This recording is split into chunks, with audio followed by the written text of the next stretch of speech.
Hello, this is your host Akhil Navluri, and welcome to the brand new episode of the Techospace podcast series. In this podcast episode, I'm honored and super thrilled to welcome one of the most eminent and prominent industry leaders of the IT space, Mr. Steve Maxwell, who's the resident tech leader of his company, The Curious Mindset, powered by 64 Tech, and he's based out of Bristol, the United Kingdom. So, Steve, it gives me an absolute pleasure to welcome you to this podcast initiative of mine. So, Steve, how are you doing, and how are things in Bristol right now? So, how was the weekend vibe going on? I mean, few days back. Thanks, Akhil. Thanks for the warm welcome. It's a pleasure to be here talking to you today. And firstly, can I commend you, Akhil, on your podcast series? As I was looking through all of the episodes that you've done already in your podcast series, I'm amazed at how many episodes you've delivered. That is some commitment, and I think you're doing some great things to bring people around the globe together, making these connections, getting people's wisdom recorded and documented. And I just think that's just going to make tech better for everyone. So yeah, I commend you, Akhil. Thank you so much, Steve. That really has made my day, and really means a lot to me. Fantastic. Well, here in Bristol, I have to say it's a miserable day of weather. I'm looking out of the window. It's grey, it's windy, it's wet, it's very autumnal. And in fact, yes, so my weekend was fine, Akhil. Thank you.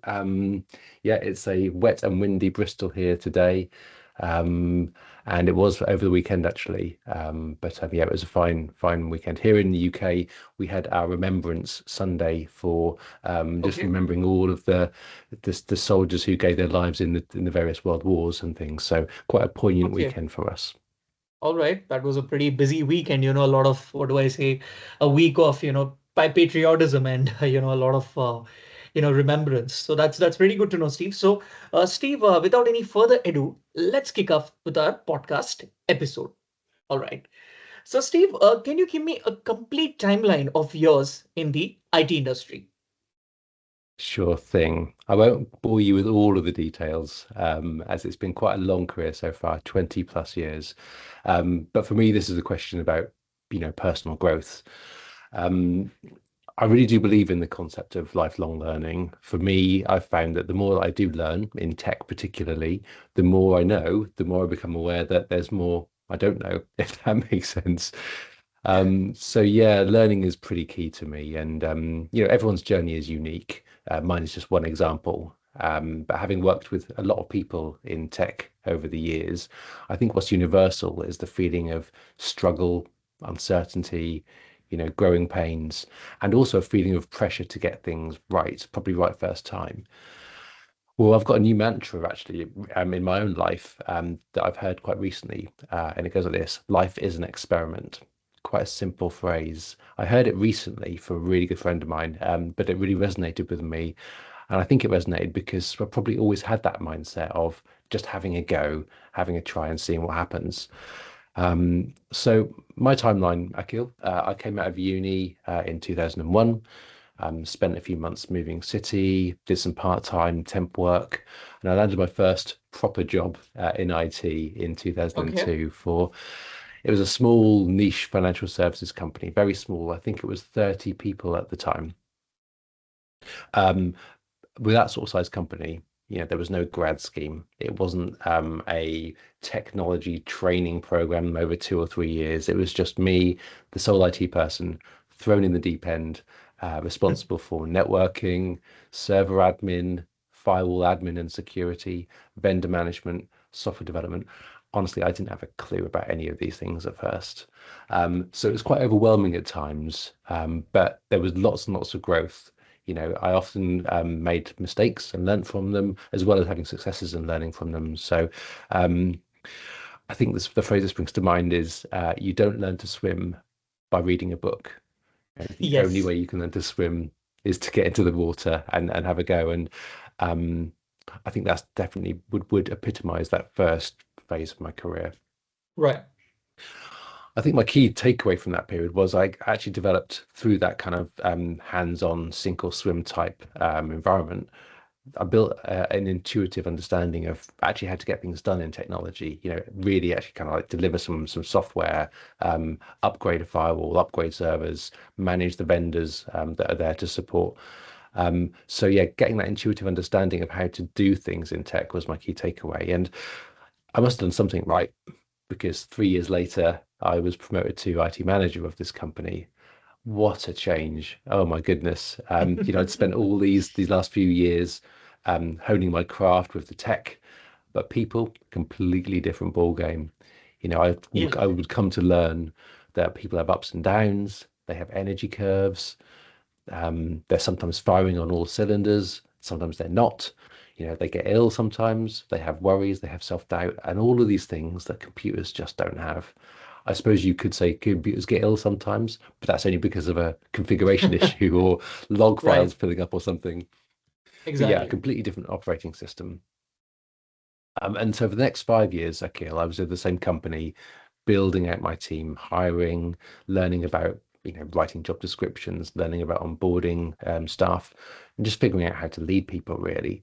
And again, lots and lots of ups and downs. I would say in my tech leadership journey, I kind of started to come of age around 2013. I took on a job for a bigger organization. It was another financial services company, an insurance company here in Bristol. And I took charge of a team of 21 people looking after the much more enterprise level IT environment. Yep. And again, that's where I really kind of relaxed into my leadership journey. I'll come on to that in a bit. And did some really good transformational stuff for them. And then in 2021, I think we said in our prep calls, Akil, that it was the big dogs, and I got a job at Lloyds Banking Group here Yeah. in the UK, massive company, and it was my first hands-off tech role. I joined their risk function, and I was hired not because I knew risk frameworks and risk methodologies, but because I built that intuitive sense of tech over the years and intuitive sense of how to influence people to get things done. It didn't last very long at Lloyd's. I think because I was too hands off. And it was also the first job I'd had for 20 years where I wasn't actually leading people.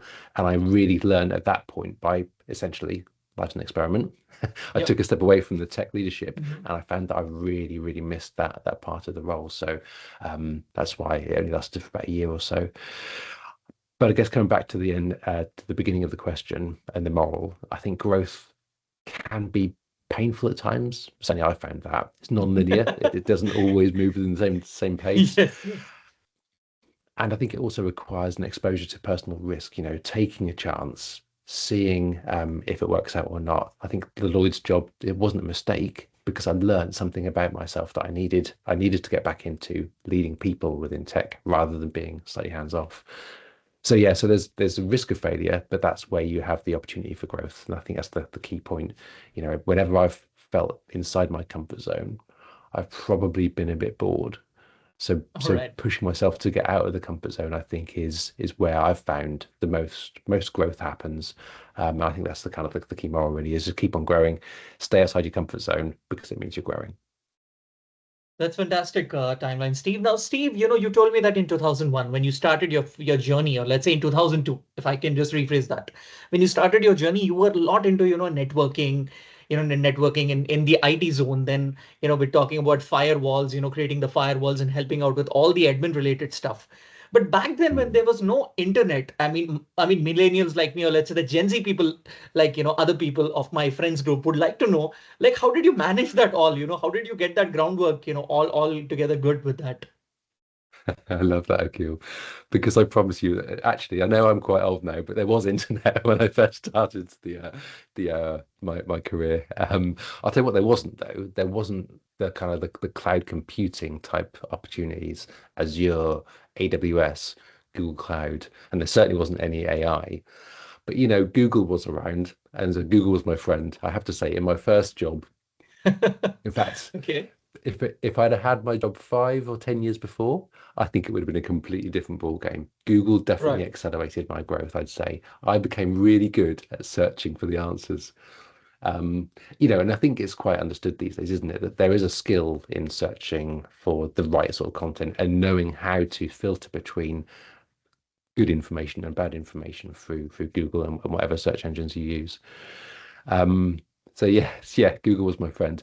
But looking back at that time, another characteristic of IT was physical servers. There wasn't such thing as virtual servers, or at least it was just beginning to emerge. And Okay. so the first real, I suppose, opportunity to learn how to sell tech in business terms was when we came to a server refresh. We had to upgrade some of our physical Active Directory servers, but VMware, this Maverick company had just come out, had released their version 3 of their ESX software, their hypervisor. And I learned a bit about what hypervisors were, and understood quite quickly the opportunities to improve, resilience, disaster recovery, the ability to improve hardware utilization on the tech that you've got. So what the opportunity I spotted was to write a business case. By the way, I had to figure out how to do that. I had to learn how to put tech change into business terms. I had to write a business case for, Yeah. let's not just do an inline upgrade from physical servers to physical servers. Let's buy new physical tin, install the hypervisor, and let's virtualize our environment. And again, I must have done a good job with that business case, because they gave me the budget, and so I had the small matter of actually delivering them, which was another challenge. But long story short, that really transformed that organization's resilience, innovation. We were able to spin up dev and sandbox systems in virtual servers.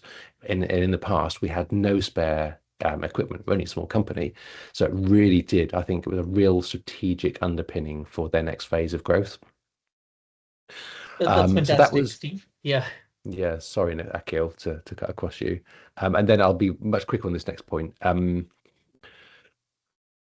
When I joined the insurance company in 2013, virtualization was pretty much mainstream the world over by then. I think all companies had virtual servers. Still, AWS and cloud compute was still emerging. I don't think it was Right. mainstream at that point. There was Okay. still very much on-prem was the de facto way Yeah, of yeah, running yeah. your IT.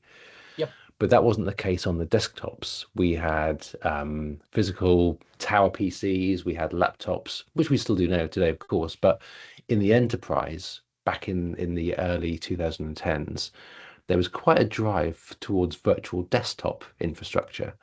Okay. And so once again, jumping on the need to do a desktop refresh, I again wrote a business case and sold the opportunity to move this insurance company's environment to virtual desktops. Oh, by the way, I should say one thing. In my previous upgrade for the small company, I was able to get the cost for the inline upgrade and the cost for the virtualization more or less the same. So to really, from a business point of view, they had no reason to doubt it. If they trusted the technology vision that I'd set, there was no real financial downside in giving it a go. For the All VDI right. environment, different story. The VDI option was twice as expensive as the inline desktops. Oh, And really? so, yeah, when I think back to my team of engineers that I'd inherited, they were quite cynical and quite I suppose battle hardened by making proposals for tech change and having them, rejected. So they didn't think that we would actually get the mandate to do the VDI, but we did. And we implemented virtual desktops over a year-long project. And again, it really transformed the consistency and standardization across the organization. So another really good transformation. Now, you were asking about cloud, I think, with this question, and I've not even really talked about it yet. That's because I really believe that these shifts in my organizations reflected the shifts that all organizations had to do at the time to get cloud ready. There's been a talk about being cloud ready for quite some years, I think, in tech. And without doing those steps, I don't think organizations built the intuition of how to implement cloud successfully. All right. Coming to my job with Lloyds Banking Group, um, my role wasn't again to implement the tech. My role was to oversee, from a risk perspective, the program teams that were implementing their cloud migration journey. And again, I think my role was to use where I'd learned how to do things wrong in order to help them avoid making the same mistakes. So yeah, again, that's probably how I'd leave it there. I think, Akil, every journey you can't build capability overnight. You have to go through, I think, phases and stepping stones to get there 100%. safely. That's absolutely right, Steve. Now, circling back to our, previous discussion, or let's say the previous point which you just shared, that, you joined your company and that was a financial service thing. So, Steve, having said that, being part of of the financial services and, working with organizations, from the likes of startups to large firms like Lloyds Banking Group, like, how did you help these organizations, transform, or let's say deliver these digital transformations across the on-premise, the native cloud, and also, the hybrid environment? So how did you, flex this upon? Yeah, it's a really good question, Akil. I think I'm going to build on the last point around how every step I took gave me something to take forward into the next. That step one back in that techie role, learning my craft through doing, developing that, I think, intuitive judgment that you can't necessarily train or kind of like deploy into someone else's brain. That person has to learn it for themselves. I think that judgment, that inner intuition. Um, so I think when I was that sole person in the IT department, having to figure out how to get stuff done, I think I became Yeah. quite resourceful. I figured that to figure out when to go deep in individual work, and then when to ask for help. Um, I think the next step for me was when I became an AIT manager. It helped me to move from being sort of self-focused, being the sole contributor of the technology, to being others focused, learning how to lead other technologists doing that role. Um, and then I think the step three, again, joining the insurance company, and then later on to Lloyds Banking Group. Um, I think stepping up and scaling out exposed me to, larger technology, larger governance standards, more regulation, audits, security audits, enhanced change management, and that sort of thing. And I think I learned how to scale out my ability to organize people, to align the efforts of limited resources for maximum effort. I think Okay. that's probably the most succinct way of explaining it. Fantastic, Steve. Now, Steve, when we talk about the fintech and, or let's say the financial services, there are a lot of, finance kind of, terminologies, or let's say acronyms that are floating around. So how did you, adjust yourself, linking that financial acronyms to that of your IT excellence? Like, I mean, how did you understand all these things together?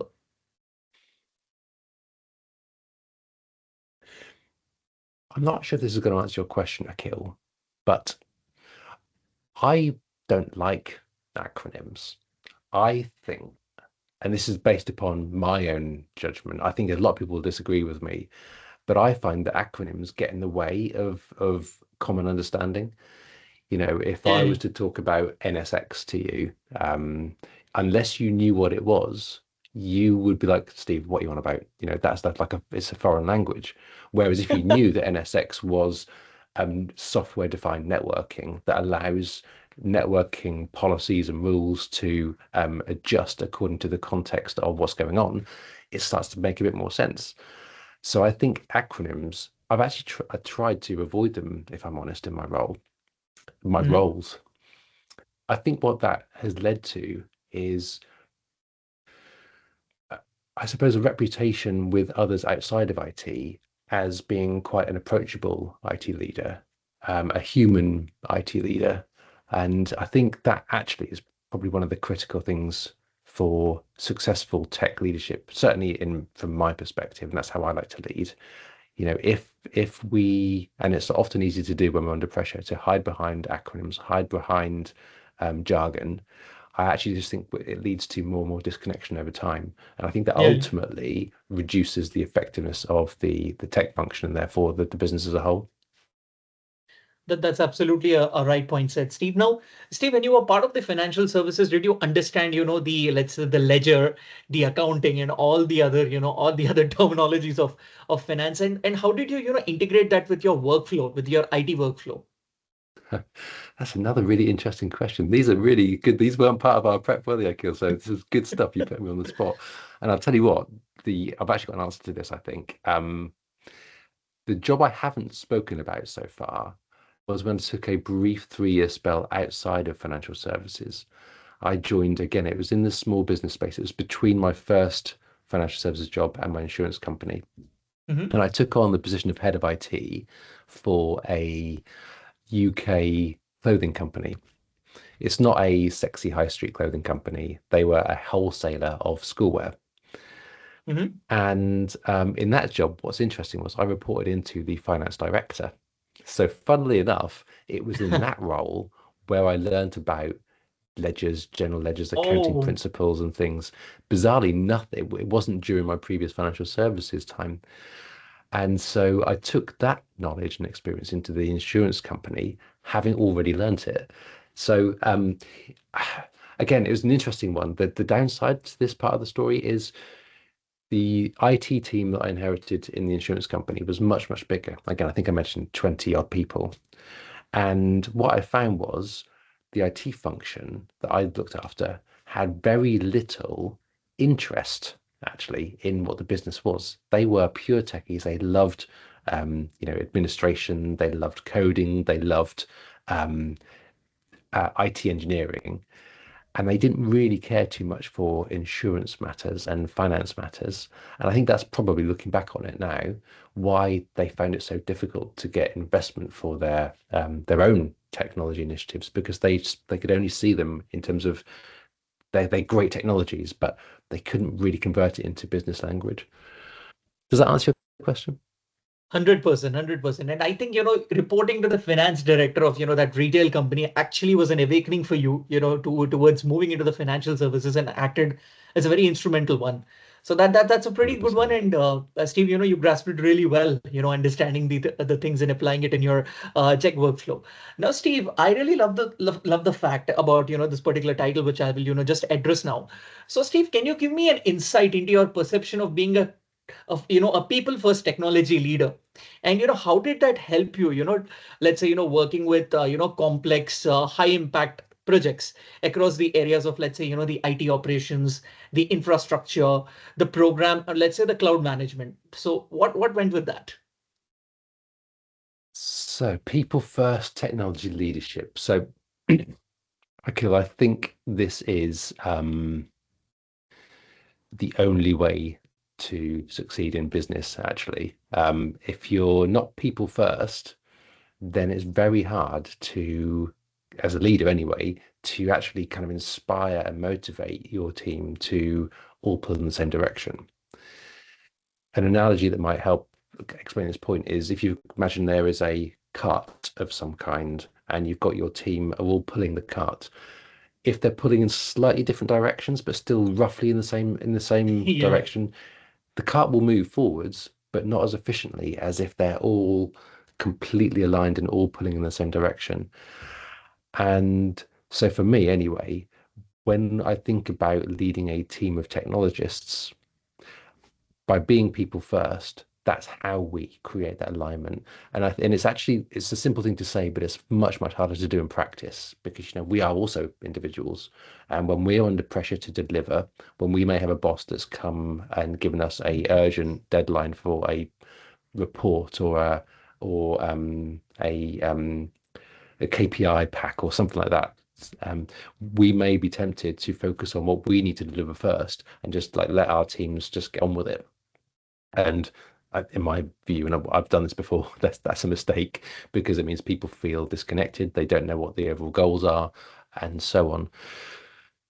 So whereas if I've come to learn in a roundabout kind of way that if I focus on the people and let the people focus on the tech or the deliverables, that's actually the flow of energy that works for high performing teams because the people know that the leader is there, has got their back, and they can just get on with the stuff that they love, the things that they um, took that job for in the first place, which is to deliver the tech. Um, I've actually got a framework of being a people first technology leader because I now offer coaching and mentoring services for tech leaders, Okay. mainly aimed at kind of new tech leaders. And my five pillars kind of help.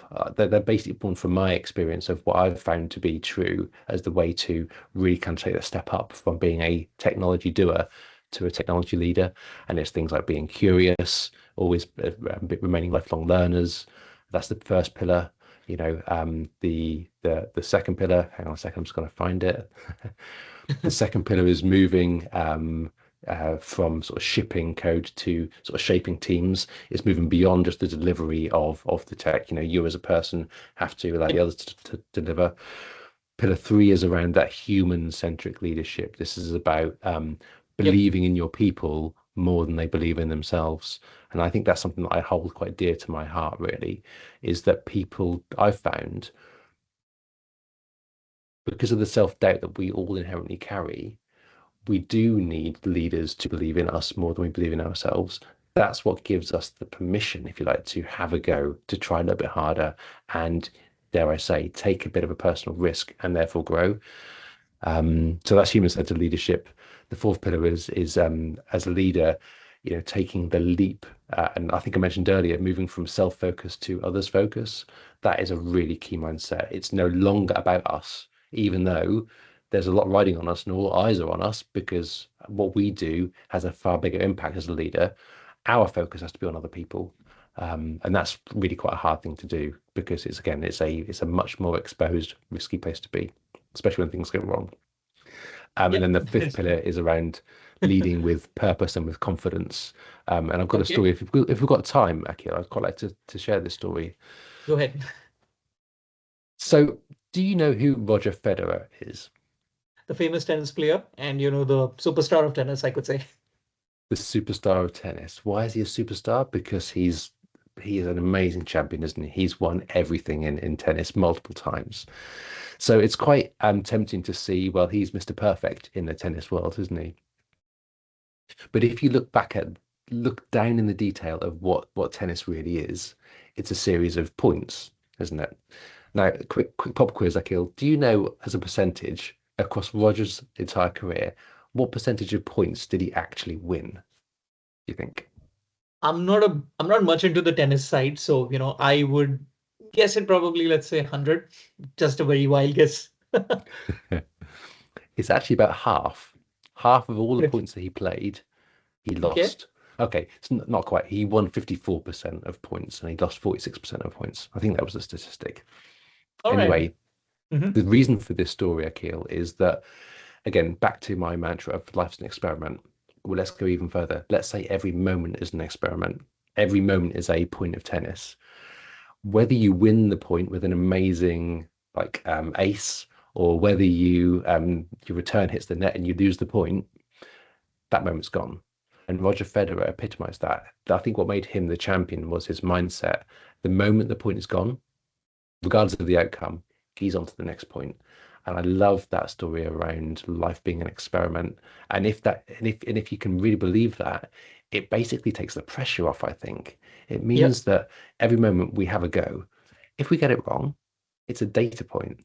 It's a point for us to Yes. reflect on and go, well, what will I do differently next time? And so I think that's why that's my fifth pillar in my framework. I like to help people to reframe what making a mistake actually is, because it's not, it's the learning point. Absolutely, Steve. I just love the way, you emphasize or let's say, explained about all the different pillars of, let's say leadership. But I'll go a little bit more into the leadership style, but not yet. But before that, you were just even talking about, the IT services. Okay. So on a higher level, you just gave me an understanding about what it is. But now I'm pretty keen to ask you this question, like what has been your drive and inspiration to, offer IT services to businesses that are ranging from the likes of small businesses to larger firms. So when did you get this thought? Like, Mm. Well, at the risk of sounding like a broken record, I think it's because the tech is not the problem. I found through all of my stages of my career, which, like you said, spans small companies and really quite large companies, and in fact multinationals at times as well. Um, the technology might change, the scale of the budgets and the scale of the infrastructure that you're looking after and what have you. But the tech problems are all really the same. It's how do you manage the risks around availability and cost management and that sort of thing. The really universal part, I think, though, but underneath all of that, is the people problems, which is also the same. You know, the problem that any organization has, regardless of the size and budget is still finite. You know, so how do you organize and align finite resources for maximum value creation? And I found, certainly in my experience, that the leadership mindsets that I've developed work across the pitch. They worked with small companies, they work with larger companies, they work with tech teams, non-tech teams, and global teams as well. In my last significant job, I was contracting for a global tech provider, and I had the privilege of working with some of your national brothers and sisters in India, and Okay. I found them delightful to work with. I really Oh, enjoyed working with them every day. They were so passionate, so positive, so skilled, and it was a joy. The point I want to make is my leadership philosophies are universal. I think they work regardless of the culture of the people, regardless of the location. Time zones are a bit of a challenge, but there's yeah. solutions for that, like asynchronous meetings these days and what have you. So yeah, that was the inspiration, Akil, is that because I found the problems are the same regardless of the scale. And a lot of people will tell you, oh, tech companies have, sorry, small companies, they're very nimble, but the large companies would look at them and say, well, they're the Wild West. They are maverick, and they have no idea about risk management. Probably right. Flipping it around, the small companies would look at the large companies and go, they're not very nimble. They're completely bogged down by process, red tape, and we can innovate every other day if we need to. And that's a probably fair statement as well. So yeah, I kind of understand all of those contexts, and I understand if we get the people leadership bit right, that's how we really create value in whatever that context is. Indeed, Steve. So now, Steve, when did you get this idea? Like, when you were just, traveling in train, I mean, this is a cheeky question, which I'm just asking you. So did you get this, this inspiration, or let's say the drive when you were, traveling by train to some other part of England, or let's say when you looked out of the window of the train, did that idea just, spark into your mind? So did you have any of that moment with related to this initiative of yours? No, no, I don't think so, Akil. Honestly, I think it's probably a reflection of one of my weak points, which is Okay. I love tech so much, and I love helping people to grow and develop so much, that I've actually find it really hard to really zoom in on one niche and say, that is what I'm going to go after. I'm going to go after this specific group of people, this specific target audience size, because I look at it and go, yeah, but that's the same problem over there and over there. So, maybe actually I will reflect on this data point that you just given me, and I'm going to think about whether there's a better way of uh, packaging up the services, because I also think that maybe starting small is the way to grow big over time. Yes. So, I mean, since you just started, from that smaller approach to a bigger approach, do you think that, you want to aim it for the next level, or let's say, work with, or let's say collaborate with a sports club?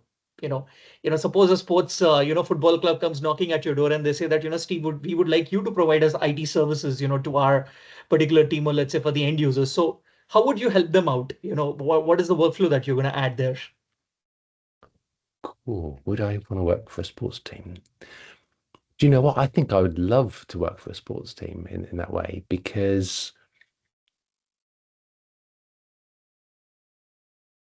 in the world of work, there's a massive difference in that culture and in sports teams. Particularly for the players of a sports team. I think 90% of their work is practice and training, and honing their skills, reflecting and improving to get better for the actual game. Whereas in the world of work, I think it's 90% of work and only 10% of training and practice. So I Yes. would love to be exposed to that, to see whether there are some insights and points of wisdom that we can get from a sports team to kind of almost like foster that idea of personal training, personal practice in everything that we do. I know that wasn't quite the answer you were looking for, but that's honestly where my brain went, Akil. But I really love the way, you just came across this point. Like in IT, it's always 90% work and 10% there's training that happens, let's say at the start of, when you're beginning on a project. But for sports, it's a simultaneous thing. There's 50% training, 50% play. Trust me, I've been part of the IT industry and I've been following football, but never this proportion, has hit my mind. So you have, just given me this awakening, after a while on this particular point. Oh, good stuff. Good stuff.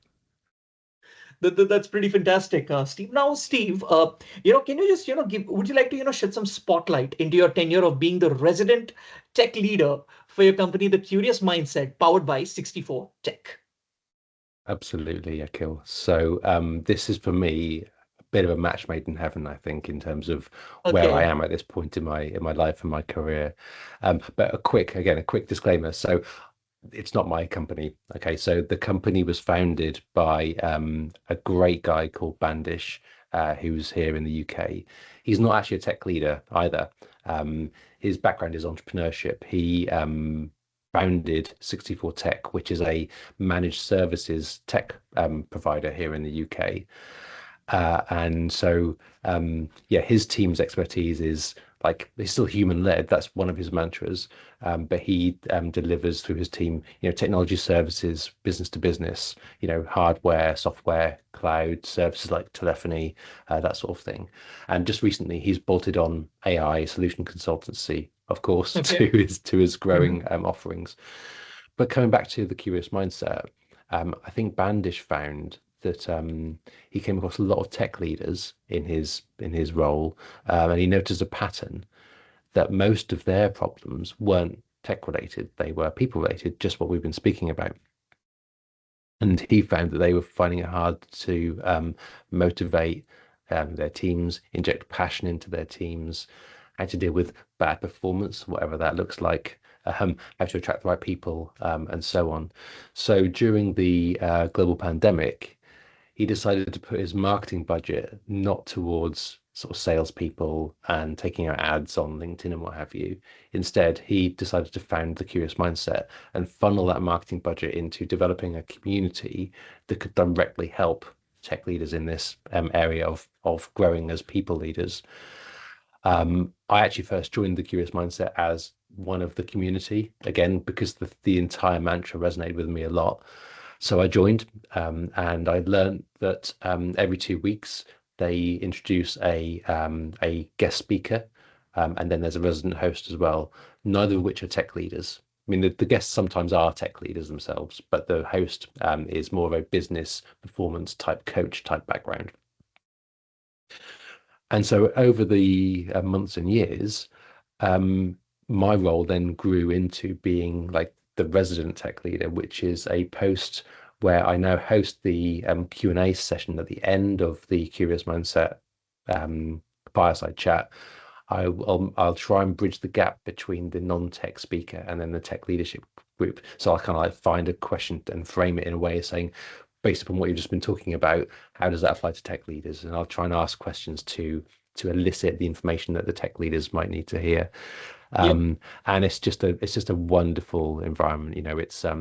It's a safe place where we sometimes talk about specific challenges that one of the leaders in the community might have, and we basically kind of like grow together. Others who might have had experience and exposure to that problem can come in and offer suggestions, and it just really helps us all to kind of grow. The final side benefit is that when the guest speaker has a book, then the Curious Mindset sends a copy out for free to every single person that's joined the Fantastic. session. So it's just really leading with their values of helping leaders grow together. So yes, it's a wonderful, wonderful role to have. When you just attend these events of the Curious Mindset, and you have a lot of non-tech people coming into your event, so how do you bridge the gap of making them understand what the tech world is? I see, I see. Okay, maybe this is the right answer to put into the podcast, Akil. So the Curious Mindset specifically is actually for tech leaders. The only people that come to the sessions are tech leaders. They might be CIOs, IT managers, software team leads, that kind of thing. So the person who's in the room, I'll think about maybe an example. um, one will come to me, I'm sure. But basically, what I will do is I will frame a question to the non-tech speaker Hmm. in the context of maybe a struggle I've had in my leadership journey. So, for example, one of the things I've found quite difficult to develop over time is a really effective ability to manage upwards, which is a really important part of any tech leader's effectiveness. And so I'd find myself asking the questions to the speaker, who's often a, like I say, a leadership expert in a particular niche, nothing to do Yep. with tech. I'll ask them questions around how might we go about enhancing our relationship with our boss, thereby making it easier to manage upwards. Right. And I might give an example of, I don't know, the boss might have a particular target that they've not shared with us. And so, in fact, that actually probably could be a good story to add. We had a session specifically on managing upwards recently from a technology expert. Actually, it was a technology leader who's coming in and sharing their views on how to manage tech leadership, tech leaders upwards. And she came with a really brilliant question, or a slight enhancement to a previous question. I've heard several times before that when thinking about how to manage upwards, ask yourself the question, what does success look like for your boss? Which is a good question.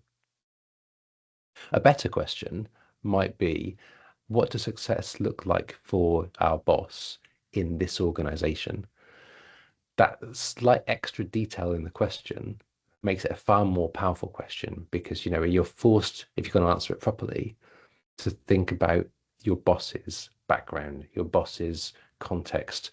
Maybe they've got certain targets that they've not shared, and therefore it gives you a chance to understand and even ask questions around what do they need from me in order to be successful themselves? Because of course that's the best way for us all to grow. It's not just about our teams, it's about our boss as well. And Yep. so, as a very specific example, that's the kind of stuff, that's the power of the curious mindset.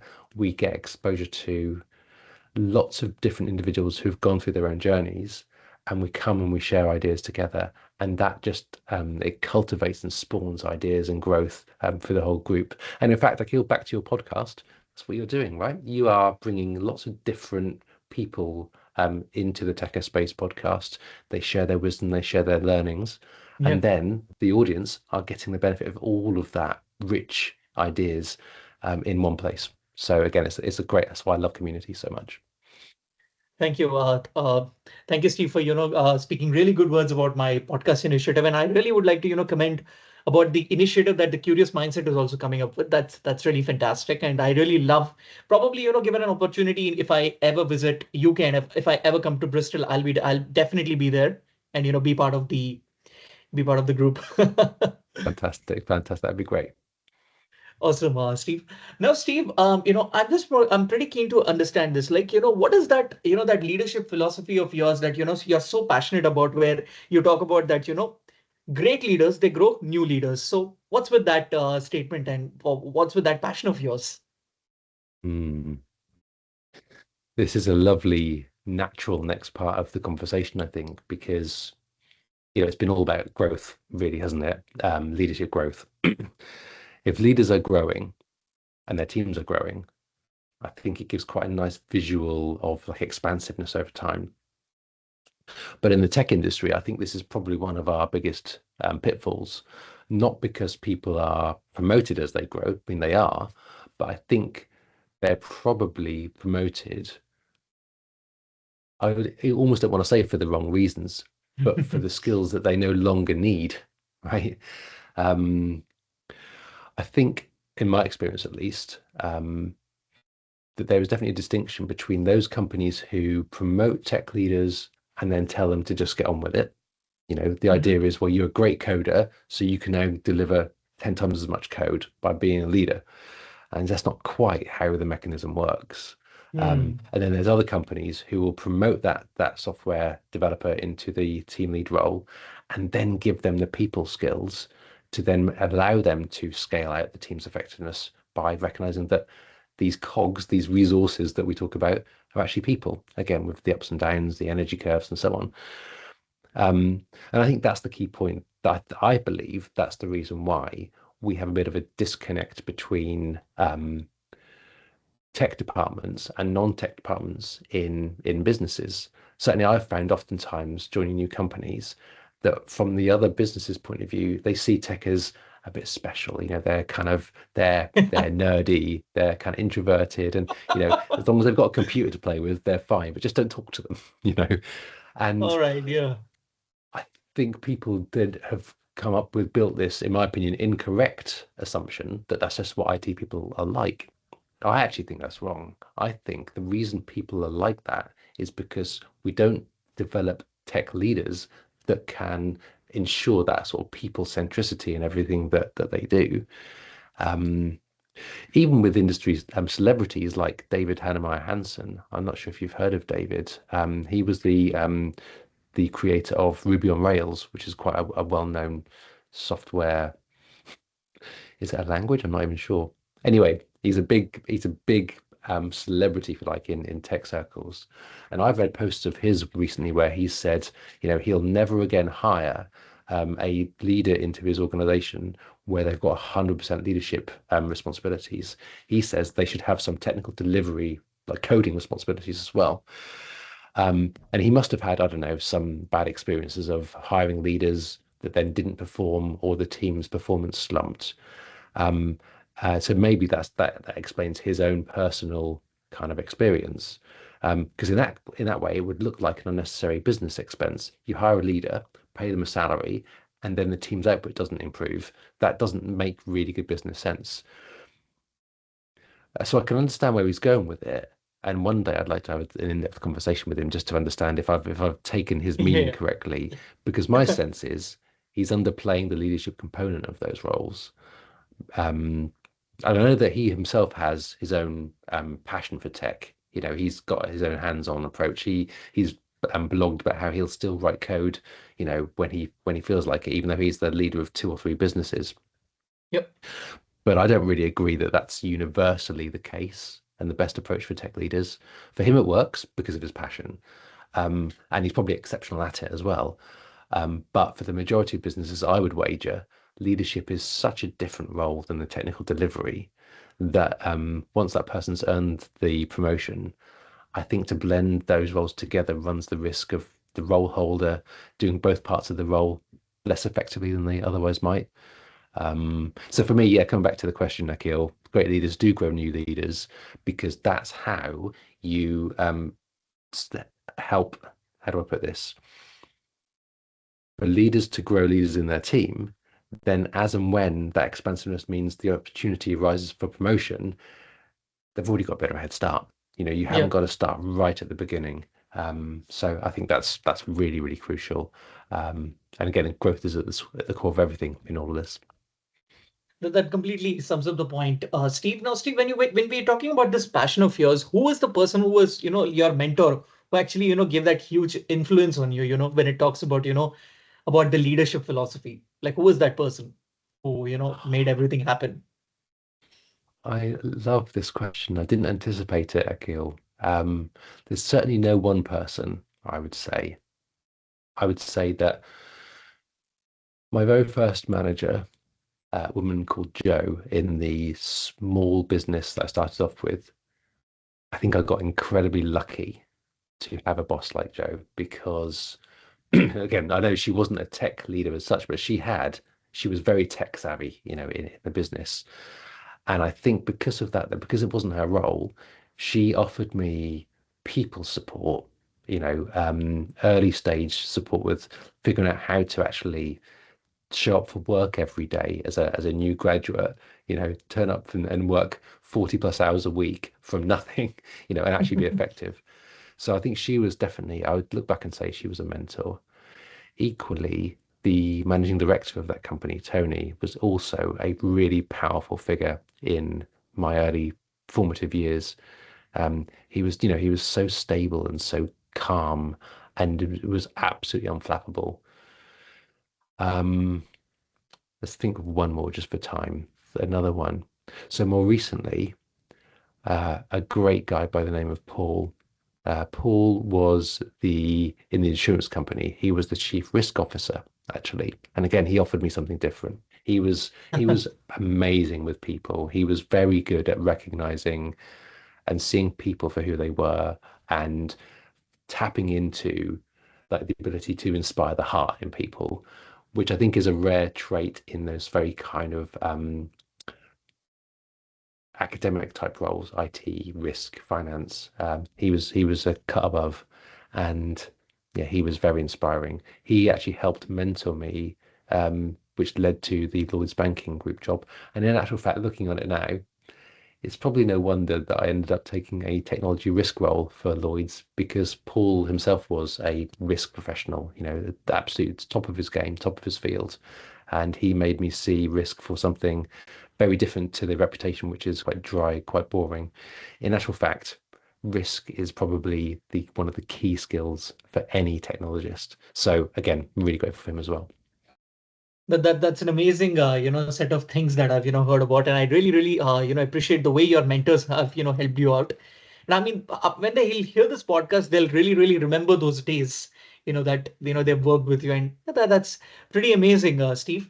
Now, Steve, are there any interesting success stories or let's say anecdotes that you've experienced in your entire IT journey that you would like to share with me and our listeners in this podcast session? Yeah, yeah, there's lots of anecdotes, and I have had lots of successes in tech. But I think what would be the most authentic in this whole context of growth and life being an experiment, and every moment sometimes you get it wrong, but it's a data point to reflect on. I want to talk about I would see this as a definitely a growth point. I was almost said failure of mine. And I think it was a failure actually, because it was a time when I faltered. I learned the hard way um, by not treating life as an experiment, I think, and taking things a little bit too seriously. It was a time when I was just started a new company. I was in my probation period, so I was trying to do good things, and I'd taken a tech leadership job. One guy in my team, brilliant technologist, absolutely. Again, I've used the phrase before, but top of his game, extremely gifted at taking quite a complex problem and finding really elegant technical solutions for it. But he was quite anti-management, I would say. I don't think that's unfair to say if he's listening to this. So my first job was to try and build up that trust, build up a connection with him, because his tech skills was not a problem. His big problem was he was quite fiery, he was quite up and down, as people are. But when he was on his downs, he would bring the mood down for the team. I think he was quite a dominant kind of character.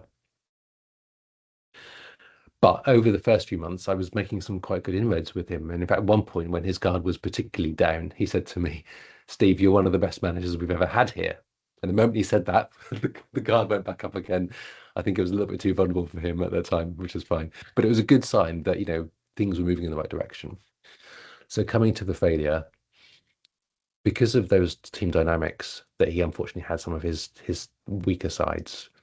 One point, I think my boss's boss had had enough and went to my boss and said, it's time for him to leave the organization. And my boss immediately passed that message back down to me, saying, you've got to manage this person out of the organization. And it was such terrible timing. I was in my probation period. I didn't want to do it. It was against my values. My values were believe in your people more than they believe in themselves. That's how they grow. And we'd built up this great rapport, great connection. He was beginning to trust managers for the first time, but I didn't push back. I accepted the task, and I started working on it. Now, at the end of your review of this person, I marked him down far more heavily than I really wanted to, and it really backfired in a spectacular way. He actually fell ill during the appraisal situation. We rushed to hospital and with a suspected heart attack. Thankfully, it wasn't. Thankfully, he was okay. but our connection wasn't. Our connection never recovered because, of course, I'd completely just destroyed that one-to-one trust that I'd spent so long trying to build up. Because he expected a really great appraisal at the end of the year. He'd worked really, really hard. So to be marked down, he'll probably see as a bit of a sense of injustice, and I would do too. And so that's coming to the point, which is it was a big leadership mistake. I absolutely have reflected on it and learned from it. In the future, I will never let that happen again. I will never deviate from my personal people first values. Um, Unfortunately, I can't turn the clock back, but if I could, I would absolutely do things differently. So yeah, I really do regret that moment. But again, it's an experiment. I've learned from it. It shaped how I turned up as a leader for a while. But now I'm a lot clearer that, and that's probably what leads to some of my passion actually today, Akil, is making sure that people learn from some of my mistakes so that they don't have to, you know. Repeat the same things. Yeah. That absolutely is a right point, Stephen. I really feel that, such things always happen, when we are at the initial stage of our career. We have to see a lot of, setbacks, but I mean, that's part of life. And, as they say, that's life. But Steve, when did this, incident, or let's say, when did this situation happen in your life? Was it in the recent past, or let's say, 10, or let's say a decade back? Like, when did that thing certainly happen? It was probably smack in the middle of my career to date. Obviously, it was new at the time, but in 2025, where we are now, I think it was around 2013. Okay, So 12 years back. yeah, Hmm. yeah, 12 years back, and about 11 years after I'd started my career. Um, yeah, I was a much younger leader then, of course, that's the self-evident point. And I think that's why now I've the journey I've been on has helped me to, it's molded me, all these success points, all of these failure points, like all of us really, in anything that we choose to spend our time doing, we grow over time if we cultivate that reflective reflex, I suppose. Yeah. And with that kind of mindset, I don't think there is such a thing as a failure. It's either success or it's growth. Indeed, indeed, Steve.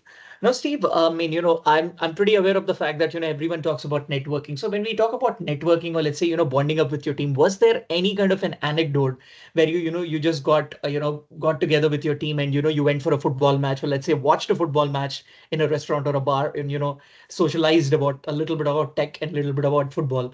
So did such an event ever, happen in your life? Quite many times. Yeah. Yeah. We would I think in the UK, I'm not sure whether this kind of cultural or practice is the same way where you are, Akil, but we have this thing called Friday drinks. So Okay. after work, we would go to a local pub or bar or coffee shop or something, usually a Mhm. pub, that sort of thing. And it wouldn't be the whole department, of course. That would be quite difficult to coordinate on a regular basis. More regularly, it was smaller people. It was almost like, I guess, with any team, you've got those that are more sociable than others, and that's completely okay. There's absolutely no mistake for not coming along. But what those who were more keen on coming along, I think they benefited from learning a bit about me as a human being, and I learned a lot from them and about them as a human being, what makes them tick. It wasn't about the work, but it definitely benefited the work by going through those things. We also had other more kind of formal get-togethers. We would have away days. In fact, I can remember one. This was a great thing we did as a whole IT function. We would go and have a sleepover. We here in the UK there are some networks of rivers, and there are these types of boats called barges. I don't know if you know about Okay. barges, Mhm. and we would hire out these barges. We would go onto these barges, maybe sort of four or five of them, so they're for different teams, and we'd have a little competition with how who could be the quickest team to navigate these barges through this series of lock gates. And of course, during that time, doing something completely different to the tech was just so sort of bonding. Again, you learn Yeah. about people, even if there's not kind of conscious points of, oh, this person's great under pressure, or this person is a natural leader, or those sorts of things. Even if you don't pick up those conscious points, it's that connection that you cultivate, and that qualitative relationship is what helps when it comes back into the workplace, particularly when you're managing your team through crises like an IT P1 incident or something. Mm. The ability to know how people act in different contexts is all part and parcel of what being a leader is about. You just need to know your people deeply, and in order to get the best out of them. That's amazing, Steve. I feel such, the social events are like a breather for you, and they recoup you and they make you do really well once you go back to your workplace. 100%. And it's in some ways, isn't it? I think it's like taking that time to sharpen the axe. Have you heard of this analogy about the lumberjacks in the forest? Okay, so very, very quickly, I'll keep this abbreviated. You've got two lumberjacks. Both are brilliant at cutting down trees. Let's say they can cut down 10 trees a day with their axe. So they start Okay. off day one, they both cut down 10 trees. Day two, they cut down 10 trees, and it keeps on going. At the end of week one, the first lumberjack cuts down 10 more trees in his last day. The second lumberjack cuts down no trees, but sharpens his axe. Right. So the I got the next point. week, you can see Yeah. the point where this is going. As the first Yes. lumberjack's performance gets slower, lower and lower and lower, that he has to work harder and harder to maintain his output at 10 trees per day. Yep. Whereas the one who takes that moment just to pause and reflect, sharpen his axe, he can maintain that. It's a sustainable level of performance, basically. And I think you're right. The idea of those away days, getting out of the office, connecting with people on a human level is kind of like sharpening the axe, I think, for the team. Fantastic, Steve. So, Steve, before we conclude our podcast session, let's take a lighter route. All this while I was bombarding you with questions about your journey, about the leadership philosophy, then about all the anecdotes that you've experienced, and then about your company, the Curious Mindset. Now, in this case, I'm not going to keep anything technical, but I'm just going to keep it much more lighter. I mean, as before we were just talking about the away days, but it's going to be much more lighter in the form of a quick rapid fire round. So, Steve, are you ready with the rapid fire round? I think so. Yes. Fire away. Fantastic. All right, Steve, the first question to you. So, Steve, what is your favorite football club in England? I think this was my favorite team is Norwich City. This is a Norwich Okay. City mug. This is a Mhm. mug from, let's say, 2018, 2019, where we Oh, actually yeah, yeah. won the championship that year. So it's a rare event for us to win anything. So yeah, Norwich City is the short answer. Norwich City. So, who's your favorite player of all time in Norwich City? Oh, one player.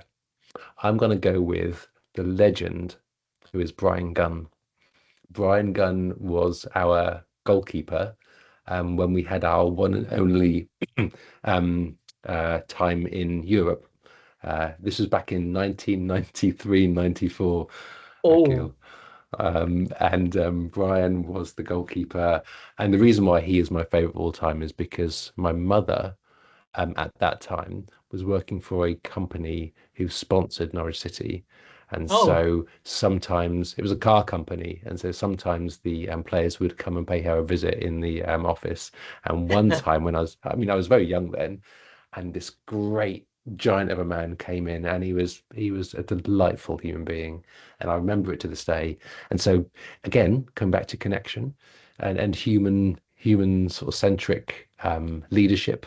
I think he was, and it's stuck with me even to this day. So Brian Gunn is the short answer. it's fantastic. When you saw Brian Gunn for the first time, like, what was that first, what was the talk like? What did you ask him? You had that starstruck moment when you saw your footballing hero, but what was the conversation like back then? I can remember it. I didn't ask him any questions at all. He asked me questions. What was that And that like? was what jumped out at me. Like he was asking me about, you know, school and football and how long I've been a Norwich City fan and all these sorts of things. And so I didn't even have any time to ask him any questions. I was a bit starstruck, so it probably worked out.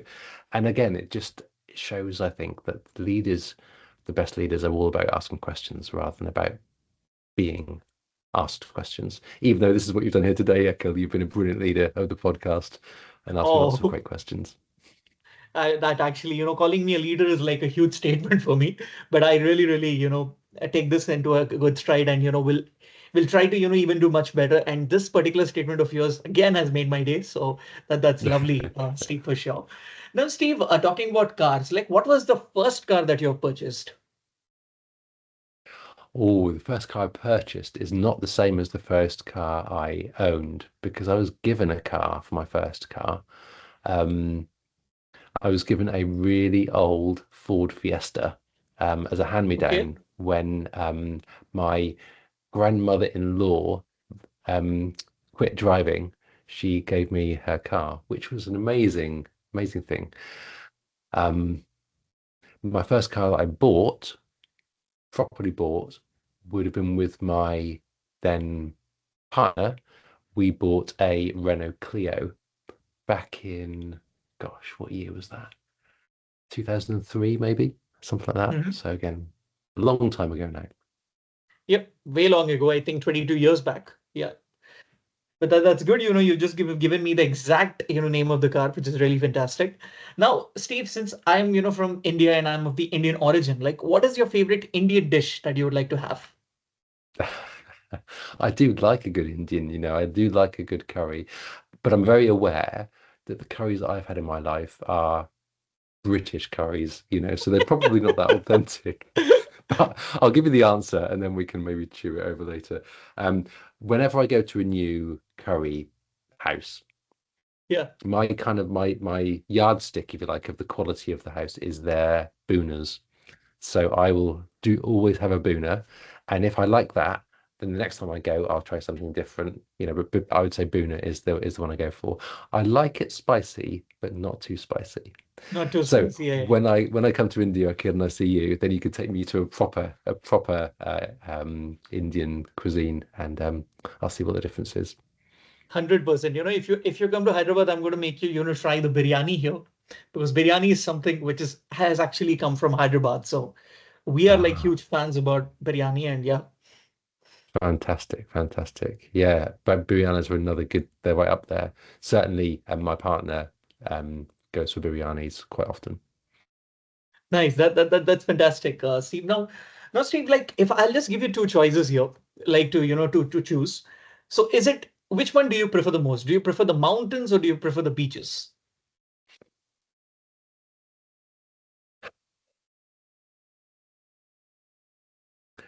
This is a hard one because I do like them both, but I'm going to go mountains.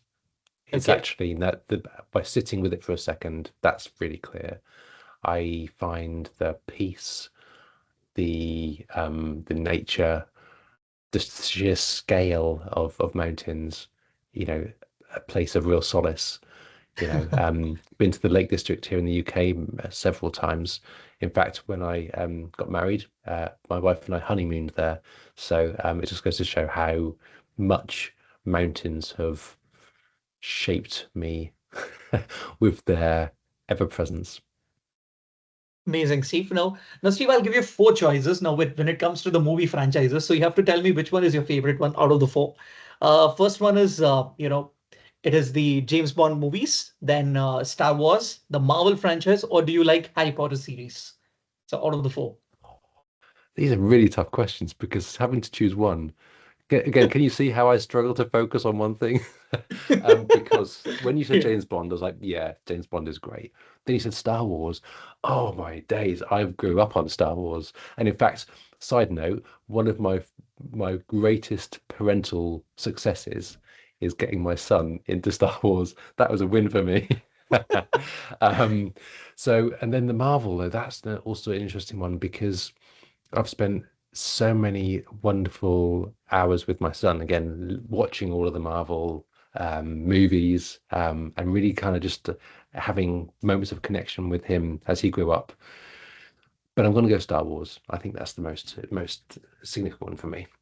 Yeah, I think you have that, that Star Wars fanboy kind of, that moment, or let's say, I can see, from your words that, we just gave an expression like that. You're like, okay. Then I was like, I got Steve here.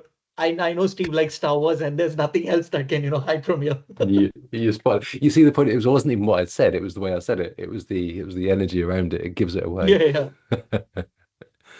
Yeah. That's good, Steve. Now heading on for the final question of the rapid fire round. Like, who is your favorite musical artist and what was the last song that you have heard?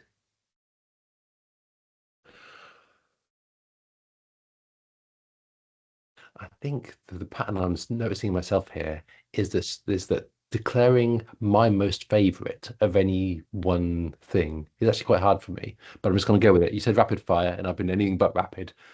I'm going to go Oasis. Oasis Oasis, from the okay, that's a Britpop good one. era. Yep. They inspired me in my formative teenage years. They inspired me to pick up a guitar and learn how to play the guitar, Oh, which I'm still learning. I haven't quite figured that out. And I went to uni and spent way too many hours playing guitar with my friends, playing Oasis okay, song after Oasis song. right.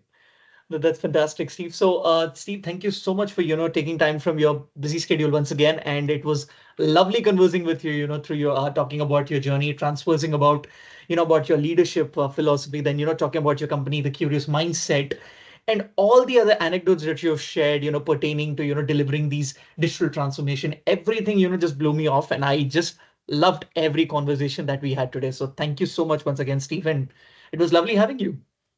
Thank you, Akil. It's been an absolute pleasure to talk to you. I'm looking forward to speaking again, and thanks again. All right. Thank you, Steve. So, listeners, on this note, this is your host, Akhil Navluri, signing off. We would be back with another podcast episode with another eminent industry leader very soon. Till then, keep listening. Goodbye, stay tuned, and au revoir. Thank you.